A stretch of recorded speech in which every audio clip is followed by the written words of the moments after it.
خداوند کا خوف حکمت کا شروع ہے اور اس قدوس کی پہچان فہم ہے، کیونکہ میری بدولت تیرے ایام بڑھ جائیں گے اور تیری زندگی کے سال زیادہ ہوں گے۔ صحیح، بہت شکریہ، خداوند آپ سب کو برکت دے۔ میں خادمین کا بھی شکر گزار ہوں۔ اگلی قسط میں ہم مطالعے میں آگے بڑھیں گے۔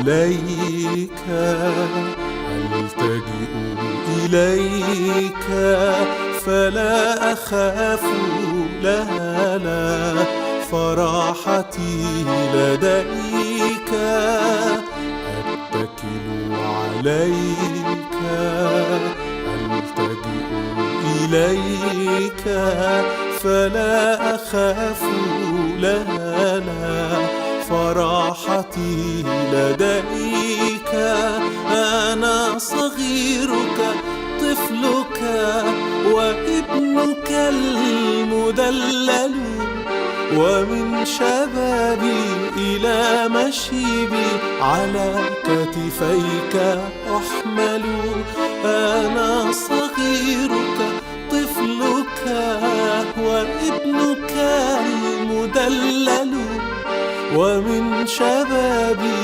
إلى مشيبي على كتفيك أحمل إيماني أنت وهبته ماضي أنت غفرته إيماني أنت وهبته ماضي أنت غفرته ولي بيت جميل بسمائك صنعته وضمنته لي ضمنته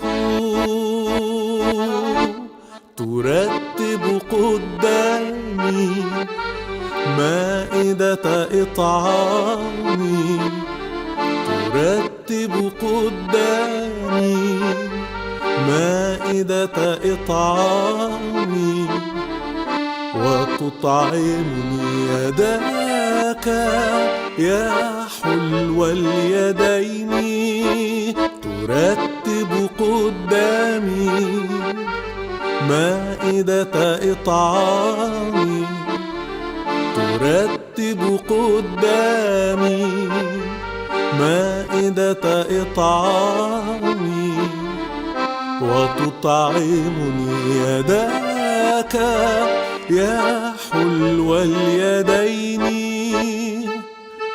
فلا عجب إن رقت الدنيا ولم تعنيني رقتها ولا عجب إن ضاقت الدنيا فزاد إيماني لأنني أتكل عليك ألتجئ إليك فلا أخاف لا لا فراحتي لديك تیرا کلام رہے گا قائم پہاڑ جب نہ رہے خدایا تیرے منہ کی ایک بات بھی ٹلے گی نہ چاہے کچھ بھی ہو تیری مانند یہ ہے زندہ سونے سے بھی قیمتی میرا دل یہ دے گواہی ہے یہ کتاب عظیم نازل کرے اپنا کلام شکستہ دلوں کو سکون ملے تاریکی دور ہو میری راہیں روشن کر دل اپنا کلام کثرت سے اے خدا بدل دے رہائی دے کثرت سے پھل ملا کلام رہے گا قائم پہاڑ جب نہ رہے خدایا تیرے منہ کی ایک بات بھی ٹلے گی نہ چاہے کچھ بھی ہو